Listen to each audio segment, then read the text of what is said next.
NIT Srinagar के registrar साहब, NIT Srinagar और बीएनआईटी नागपुर के सभी फैकल्टी मेंबर्स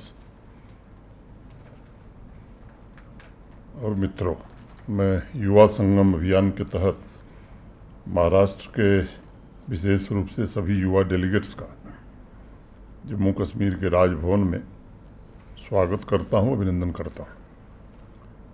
जैसा बताया गया कि एक भारत श्रेष्ठ भारत के अंतर्गत इस वर्ष जनवरी में युवा संगम के चौथे चरण की शुरुआत हुई।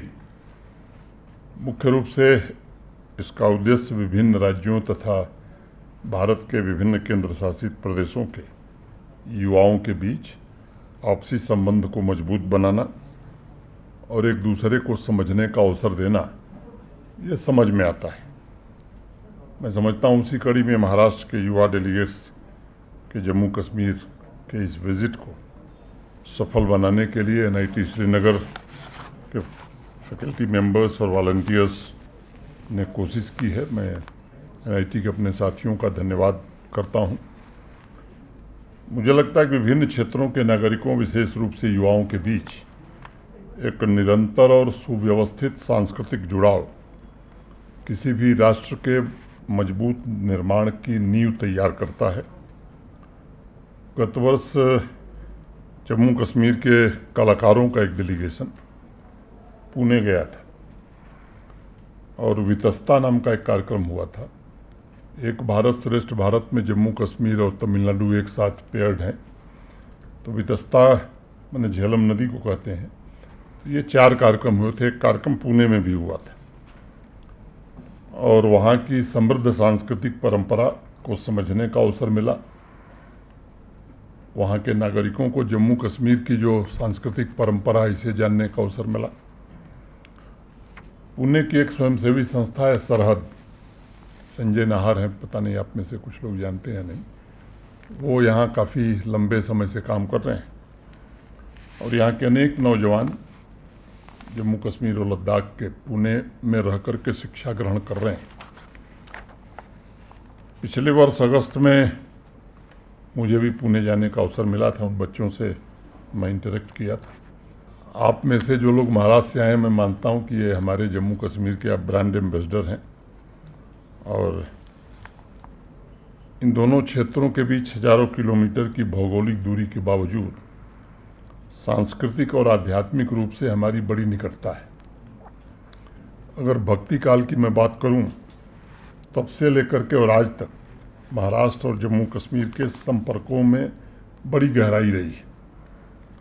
महाराष्ट्र की जिन महान विभूतियों को देश याद करता है, चाहे वो छत्रपति शिवाजी महाराज हों, संत ज्ञानेश्वर हों, तुकाराम महाराज हों, एकनाथ महाराज, स्वामी नामदेव, ऐसे अनेक संतों का आशीर्वाद और उनके जीवन दर्शन को आप जम्मू कश्मीर में साक्षात उस परंपरा को देख सकते हैं, महसूस कर सकते हैं जब आप विभिन्न क्षेत्रों में भ्रमण के लिए जाएंगे। आपके जो वर्तमान मुख्यमंत्री हैं एकनाथ शिंदे जी पीछे आए थे, उन्होंने कहा कि महाराष्ट्र सदन का एक निर्माण होना चाहिए श्रीनगर में, तो वो भूमि हम लोगों ने उपलब्ध करा दी है और वो काम महाराष्ट्र सरकार अपने हाथ में लेगी। तो अगली बार जब आप लोग आएंगे तो वहाँ रहने का माकूल इंतजाम महाराष्ट्र के लोगों के लिए रहेगा। ये सिर्फ एक भवन का निर्माण नहीं है, बल्कि सांस्कृतिक, सामाजिक और भावनात्मक एकता जम्मू कश्मीर और महाराष्ट्र या बाकी देश के बाकी हिस्सों से मजबूत हो, इसका एक प्रयास है। और मुझे लगता है कि मानवता के कल्याण और सांस्कृतिक संरक्षण में ऐसे काम देश का मार्गदर्शन करते हैं। मराठी मुझे आती नहीं है, थोड़ा बहुत टूटी फूटी, जैसे कश्मीरी सीख रहा हूँ वैसे मराठी। एक कविता है उसकी, पंखाना क्षितिज नसते त्याना फक्त झेपेच्या कवेत मावणारे आवाहन असते का, यानी पंखों को क्षितिज की सीमाएं नहीं होती हैं, उन्हें तो सिर्फ ऊंची उड़ान का ही नियंत्रण लेना होता है। मैं समझता हूँ ये कविता युवा ताकत, युवा जोश और भारत की तीव्र गति को सही रूप में परिभाषित करती है। ये भारत के सर्व समाज के लिए असीमित अनंत उड़ान का अवसर है। आज भारतवर्ष आप देखें तो हर क्षेत्र में नई ऊर्जा के साथ आगे बढ़ रहा है और मुझे लगता है कि इसमें युवा वर्ग का सबसे अप्रतिम सहयोग है और विशेष रूप से देश के युवा में जो उत्साह और लक्ष्य के प्रति जो समर्पण आया है उसने बड़े परिवर्तन देश में किए हैं। भारत का चहुमुखी विकास जो हो रहा है इस यात्रा में सबसे महत्वपूर्ण कोई फैक्टर या प्रेरक शक्ति है तो वो भारत का युवा वर्ग है और मुझे लगता है कि आपका मोटिवेशन, कॉन्फिडेंस और नए भारत के निर्माण के प्रति आपकी प्रतिबद्धता ये मील के पत्थर साबित होंगे। देश का नौजवान स्वाभाविक रूप से किसी देश की सबसे बड़ी ताकत होती है। पिछले कुछ वर्षों में भारत ने अनेक महत्वपूर्ण पड़ाव हासिल किए हैं। हम दुनिया की 5वीं बड़ी अर्थव्यवस्था हो गए हैं।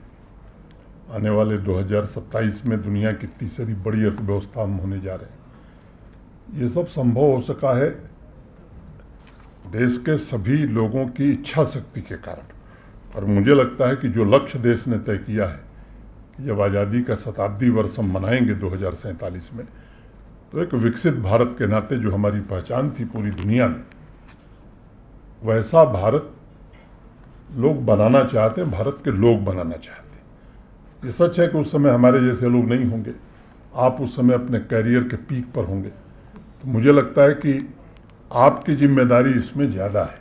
एक समय था जब दुनिया की जीडीपी में हमारा योगदान मोटे तौर पर 33% हुआ करता था, फिर हम 25% पाए और जब देश आज़ाद हुआ 47 में तो 50 में जो आंकड़े आए 1950s में तो हमारा कंट्रीब्यूशन 4% रह गया।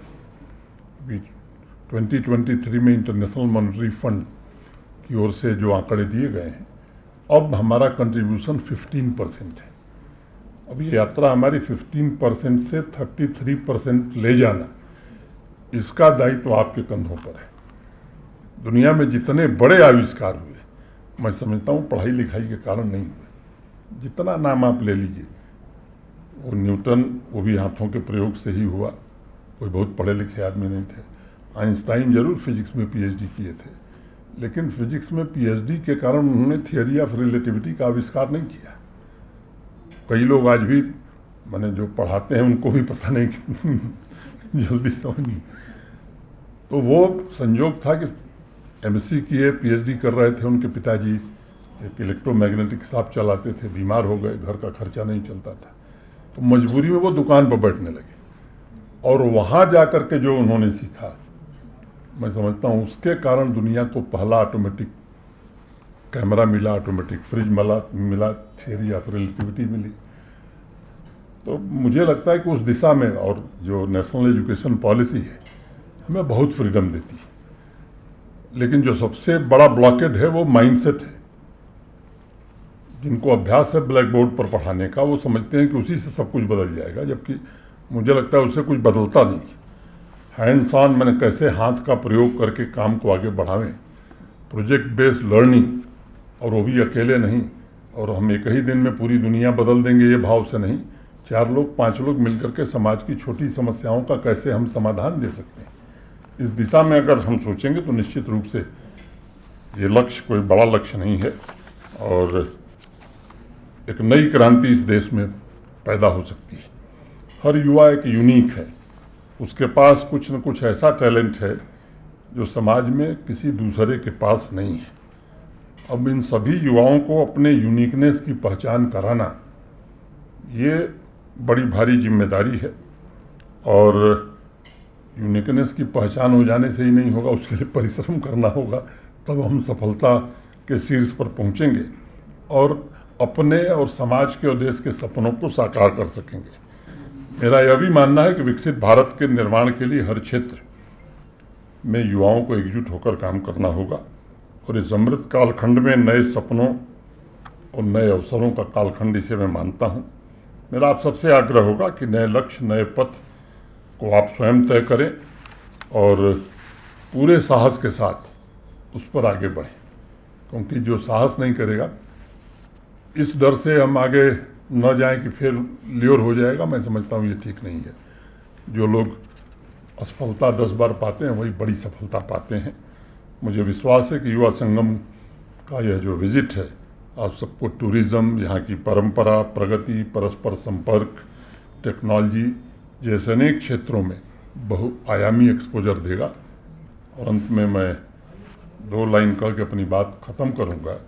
ये जो सहतीर है पलकों पे उठा लो यारो, अब कोई ऐसा तरीका भी निकालो यारो, रहनुमाओं के आदर्शों पे फिदा है दुनिया, इस बहकती हुई दुनिया को संभालो यारो, कैसे आकाश में सुराग हो नहीं सकता, एक पत्थर तो तबीयत से उछालो यारो। आप आए, आपका बहुत बहुत धन्यवाद। Thank you.